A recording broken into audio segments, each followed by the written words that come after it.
I thought I'd take the time today to dive into a conversation about something that I've been thinking about for some time now. It has to do with how it seems now more than ever, people outside of the West seem to have a keen interest in what's happening in the West and want to be involved in the conversations happening, especially online, about issues that are affecting really the whole world, but in particular the Western world. So recently, Elon Musk at X decided that he was going to make it possible for people to see where the accounts that they are responding to are situated. That if you see an account or a profile on X, you can go to the profile and find out from where they are posting from. And the reason for this is some people felt that they were being made victims of scams, of people falsely representing themselves as Westerners while being from places, in the third world, and potentially engaging in scam activity. For example, one example I saw was, or at least there were several examples of accounts that were presenting as white, European, or American, and in some cases they would even use profile pictures of beautiful women, and then they would use this to lure unsuspecting people to follow them, and to potentially subscribe to their various scams and schemes, whether it's OnlyFans or whether it's some crypto scheme or something like that. People were feeling quite upset that nothing was being done. And so it was proposed that, all right, we'll now make it possible for you to be able to go to this person's account and to see where they're posting from. And over the past day or two, people have been having a good time, especially on X, basically exposing accounts that they had suspected were foreign-based, and it turns out a number of them were. Political discourse in America is so fragmented and so polarized now, and some people have taken to blaming foreign actors, or in some cases they will say it's bots, automated bots that are fueling a lot of this divisive discourse.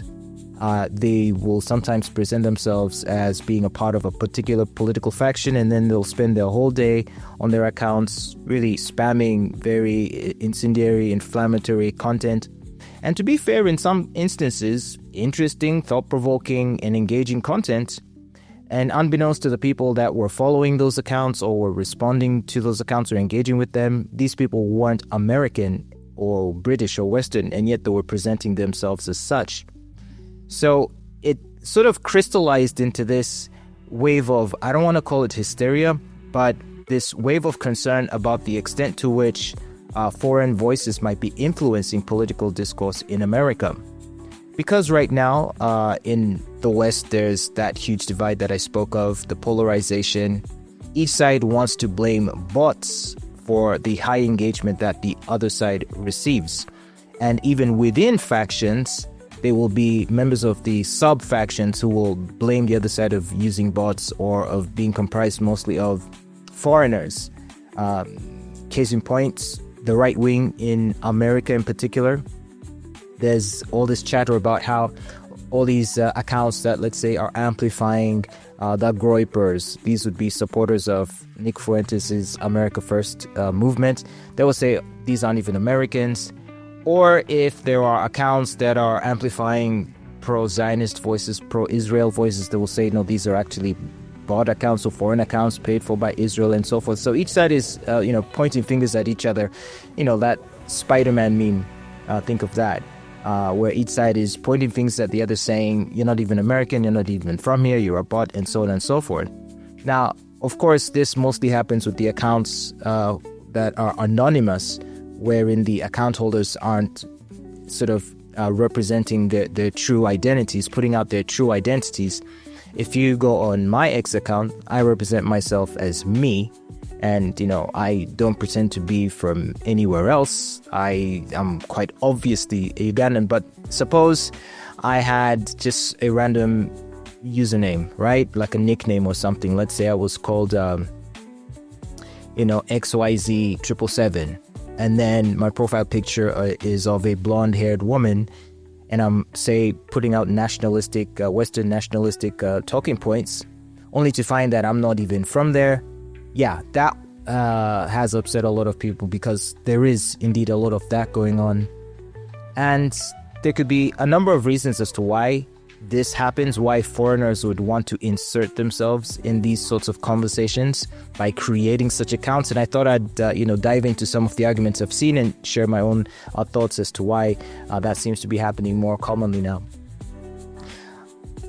And the primary motive may not even be necessarily sinister. It may not be that these are people acting on behalf of a foreign entity, to sow division within Western nations or to subvert those societies. It could just be more a case of, hey, there's money to be made on here.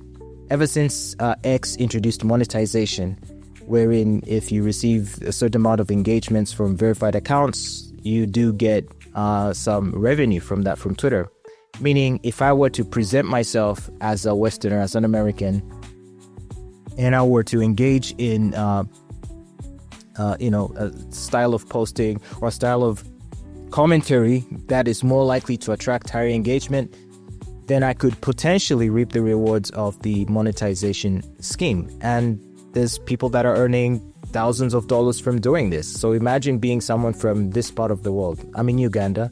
Imagine being someone from Uganda and you're making $1,000. Could even be $200, $300 a month. That's money that can do something for you here. And obviously there's those that make a whole lot more than that. So there's that financial motive as to why some may want to misrepresent themselves as being Western, yet they are not. I've seen some exposures of certain prominent right-wing accounts being shown to be based in Western countries, but outside of America. And even that seems to be a problem. Some prominent accounts I've seen, some of which I follow, are based in Austria or Australia or Ireland or, things of that nature. And then they will be, doing commentary on American topics. And, those people are also being called out, which I do find quite peculiar. So everyone's sort of, rallying, or everyone's sort of clustering in their little clubs and wanting to point fingers at others that they think are trying to infiltrate them and maybe subvert their discourse. I don't think that that's particularly useful or helpful. And I think eventually the storm will die down and everyone will just get on to talking about the issues regardless of where a person may be situated. And I say this as an African who himself is quite keen on engaging in conversations and debates about things happening in the West. And so that's what I also want to talk about. The fact that American culture, American politics is also now world culture and world politics. I don't know that Americans are fully appreciative of the fact that one of their major exports to the world is their culture, okay? And ever since Hollywood basically emerged as a powerful force for entertainment, in most countries of the world, when we think of movies, we're thinking Hollywood. It's American movies that we've been watching for the last almost 100 years, okay? All the biggest movie stars of the world, are American. The biggest movies are American. And America is now creating a lot of movies specifically with the aim of catering to an international audience so that they may benefit from that. Your typical Marvel blockbuster heavily relies on revenue from overseas markets. In fact, I meant to understand that especially with some of the bigger blockbusters, almost 2/3 of the film's final revenue will have been derived from overseas sales. Okay, so the U.S. exports its culture, whether it's Hollywood, whether it's music, whether it's literature. The biggest pop stars and rap stars are all American, and we, as part of the wider world, we consume it.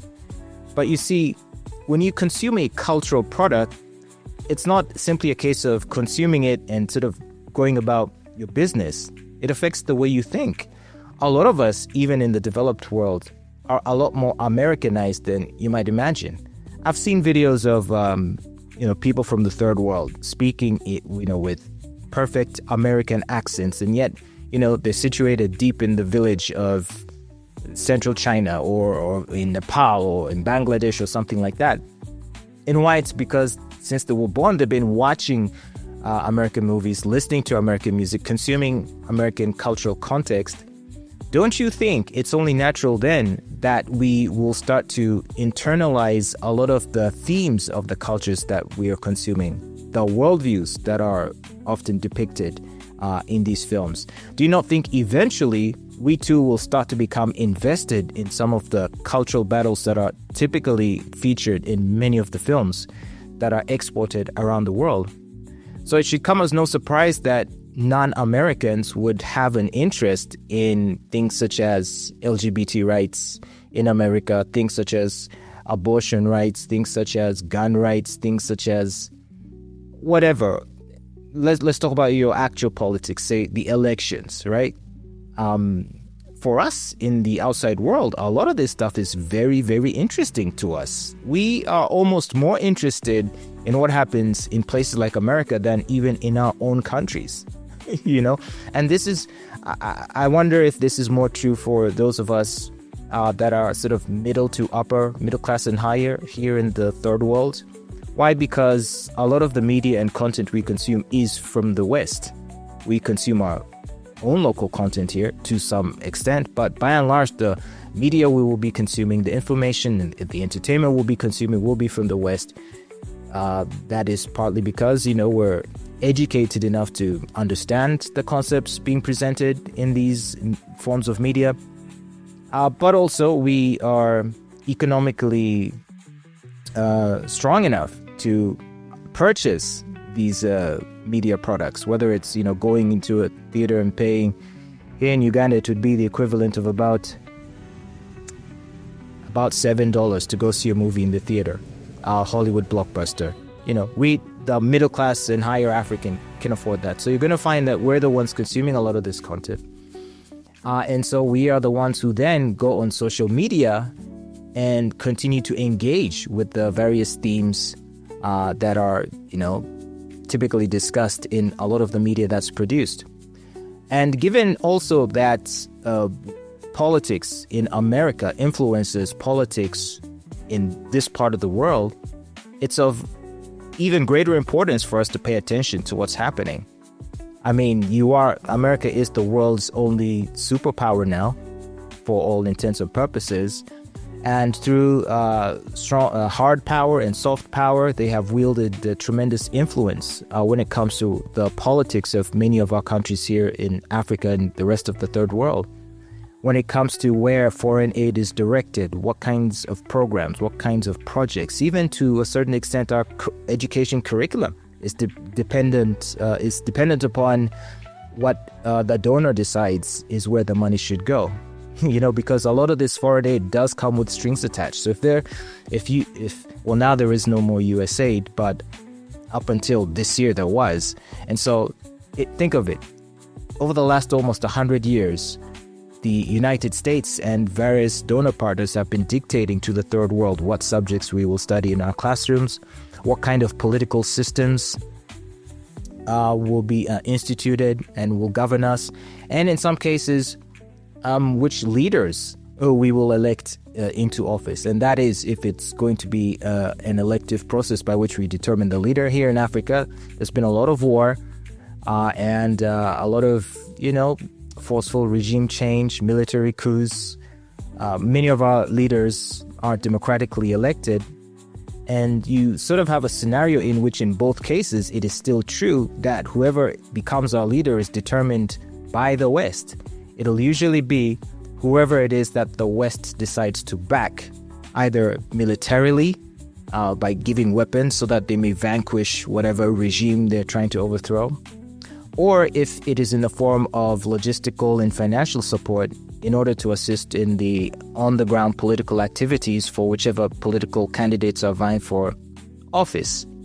And the question of which candidates and which personalities become favored by the West in terms of the support they give is also determined by which political parties are in power.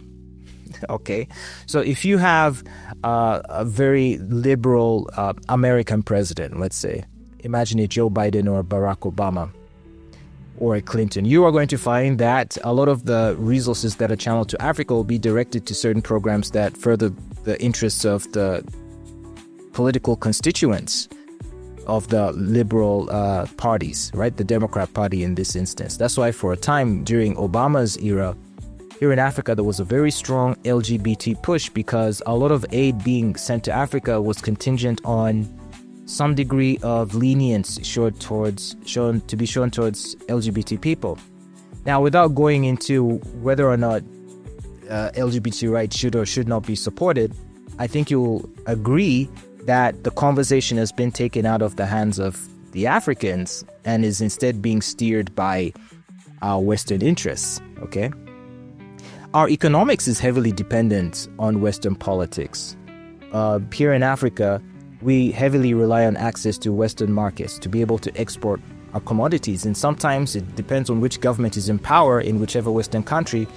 That'll determine what degree of access we might have to those markets. Some governments will offer us, in the case of George W. Bush is the best example I can think of. He instituted a program called AGOA.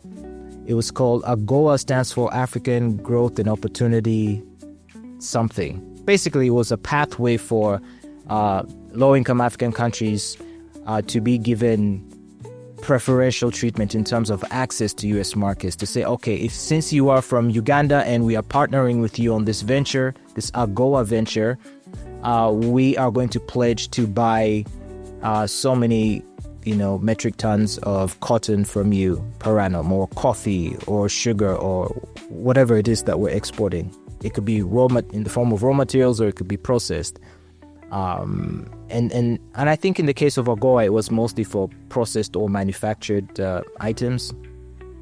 So you can see how it matters to us then who the president of the United States is when it comes to regional conflicts. That's kind of the easiest example to point to, where whoever is in power in America will decide what kind of conflicts might erupt. Yeah, Africans have traditionally fought and killed each other over the years. All societies have done that across the world. Our problem is a bit unique in that ever since colonialism, our Western friends have essentially often taken sides in our disagreements and have pitted us against the other if it means their interests are going to be advanced. In the era of colonialism, it was mostly territorial interest, where they would come to an area and say, hey, Mr. Local King, I see that you're having a problem with the king next door. If you partner with us, we can supply you arms and expertise and all this stuff. And in exchange, you may either surrender your autonomy to us, or we will give you access to A, B, C, and D. And this is how the colonial project was really established. People like to think that colonialism was soldiers from Europe marching on African soil to vanquish the various ruling power structures here. It wasn't that at all. It was mostly divide and conquer, where they would pick their favorite agent here who would support their agenda, and then they would assist this guy to defeat his neighboring rival. And in so doing, that is how they obtained concessions. That is how they obtained access to territory, to raw materials, and so forth. And it continues to this day. Some people like to call it neocolonialism. But given the global competition for certain rare earth minerals, in all of the electronics that are being manufactured, the chips, the computers these days, and various African countries are rich in these minerals. And so it's very important to these Western countries that the guy they like is the guy that wins. And so they will support whoever they think will advance their agenda. That being the case, is it not then only fair that we here in Africa that are affected by these policies, by these skirmishes, these conflicts that are sustained often, not all the time, but often sustained by Western powers, by them deciding who it is that they will support?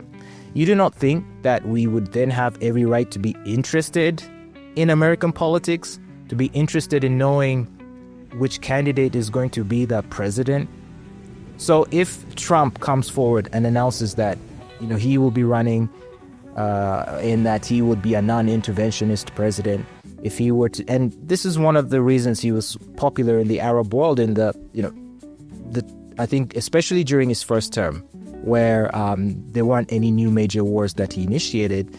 His was more of a hands-off policy. Like, hey, it's not our business as America to bother people about how they should rule their countries. Like, if you are a dictator in your nation, that's for you and your people to figure out. It's not for us to invade your country and impose democracy onto you, the way that the George W. Bush did.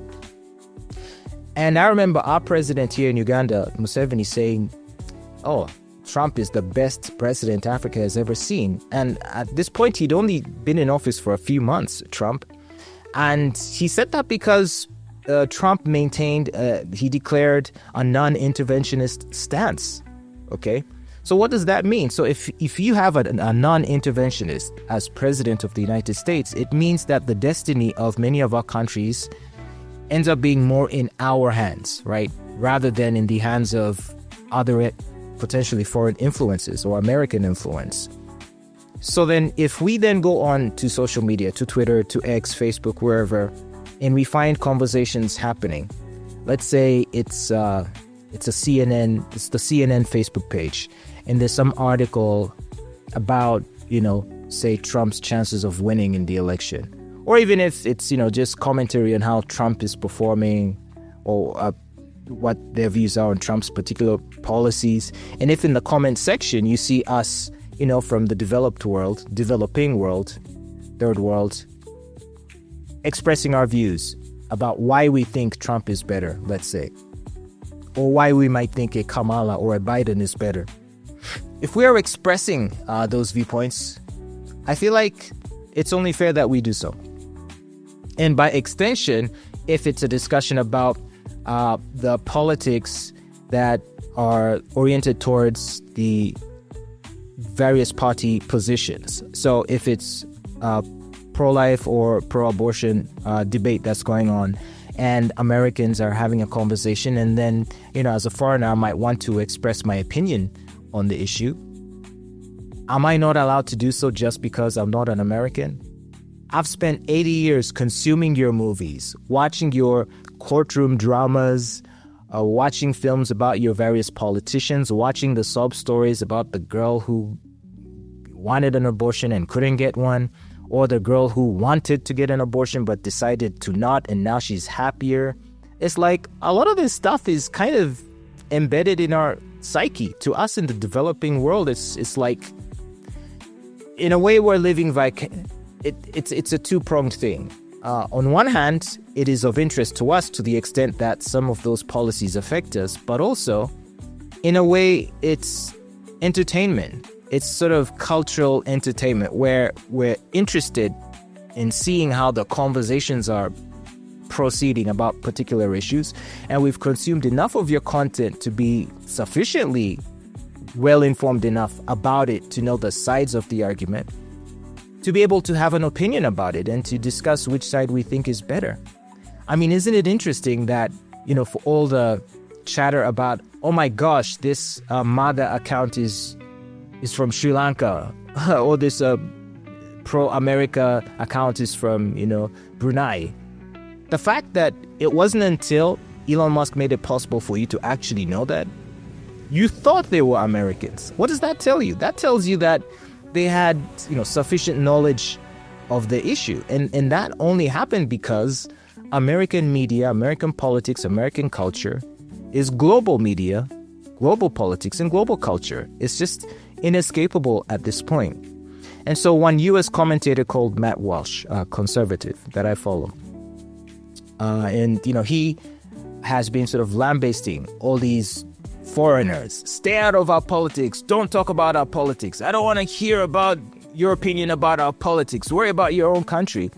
And, he was attacking particular accounts. There's one Malaysian called Ian Mouse Chong, who, he's all over the place. I think he's just an equal opportunity rage baiter. He'll say one thing today and another thing tomorrow. nonetheless, he goes on there and he gives his opinions. And I think I've even seen him make videos on YouTube expressing his views on American politics. So Matt Walsh was saying to the likes of Ian Miles Chong, you're not even American and you spend all day discussing American politics. Stay out of it. You are a nobody. I'm like, that is such a low IQ take. And this is not because I don't think that Americans should have the final say in the direction of their country. They absolutely do. It's just, I wonder why they don't realize this, that there's something really weird about pretending that the culture you've been exporting to the whole world hasn't sort of grown to the point where a lot of people connect with American culture. It's partly why a lot of people want to migrate to America, legally or illegally.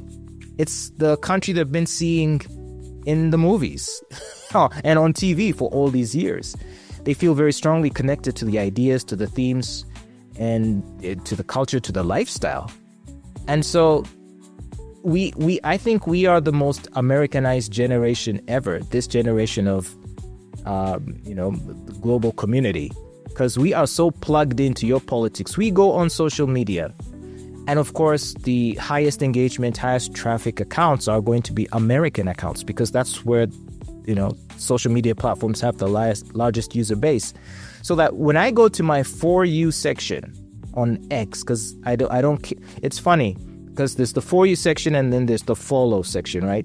You can opt to view only the people whose accounts you follow, or you can opt to have the algorithms decide for you what you might be interested in based on assumptions it makes about your interests. And to say assumptions, that might be the wrong word, because, let's be honest, these phones track our internet search history and listen to us, spy on us. So we know these algorithms know what interests us, what matters to us, what's of importance to us. And so it'll feed you that kind of content. So I'm going to go on my For You section, and I'm going to be shown several American-based accounts discussing issues that the algorithm imagines is of interest to me. And so if I hop in there and I leave a comment on a post by, say, a Ben Shapiro, or I leave a response to a tweet by someone like, I don't know, who would be the left equivalent? Mark Lamont Hill, let's say, right? Oh yeah, I've often found myself getting into fights with Black Americans. Black Americans aren't such huge fans of we Africans of late. They call us tether and so forth. And that reminds me, Tariq Nasheed, of course. I follow him. And so, when Black Americans are discussing how maybe they're oppressed and how there's white supremacy, typically you're going to see Africans in the comments showing disagreement. That, hey, guys, come on, man. Get your act together. Don't be complaining about colonization or white oppression. We suffered that too, but we don't blame the white man for everything. Or we might get in there and maybe dispute certain specifics. So, for example, I'm very interested in criminality in America as it pertains to the Black American community. And so when there's a discussion about the degree of criminality occurring within the Black community, you're going to find sort of the more leftist pro-Blacks just completely refusing to engage with the facts and usually be in denial of them. And so if an African like me, who is sufficiently well-read on the topic, not because I'm some genius, it's just over the course of being on social media, you just keep stumbling upon nuggets of information, and over time it just sort of builds up into this, you kind of have a fairly well-developed understanding of some of the issues affecting communities even within America. And let's not forget, like I said, a lot of it is what is contained in the culture you export throughout the world through your media. But also even in terms of the information that, informs such discussions. Yeah, the crime statistics, the homicide rates, the demographics, all that kind of stuff. So we'll go in there and we'll say, hey, but, it must suck to be pulled over by a police officer. But if you are, a young Black American, age 14 to say 45, yeah, you're more likely to be viewed as a suspect in a homicide or a violent crime. And yes, you are more likely to fit the profile of a suspect they might be looking for. So it will be more likely that they will want to talk to you. A police officer may want to pull you aside and want to have a conversation with you. Now, if as a black person you would take umbrage with that and say, oh, you're just stopping me because I'm black. As an African, given what I've read and studied about the issue, I feel like it is a lot more nuanced than these people want to give it credit for. If you are, black Americans are 13% of the US population. And yet they commit almost 60%. I've seen ranges, the figures ranging from 50 to 60%. But let's just say 50%. All right, so you're 13% of the population committing 50% of the violent crimes. And it's made worse when you exclude black females that are about half that, okay? So if it's black males, it would be 6% of the total population of US committing 50% of the violent offenses. But it gets even worse if you now remove the little kids and the elderly.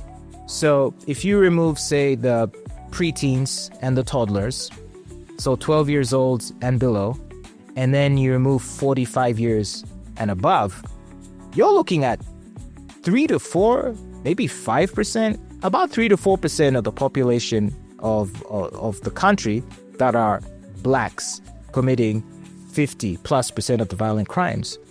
So then it only makes sense that if there were to be any kind of profiling, police would be more likely to want to interview people that are of that demographic. Like, to me, that just sort of makes sense.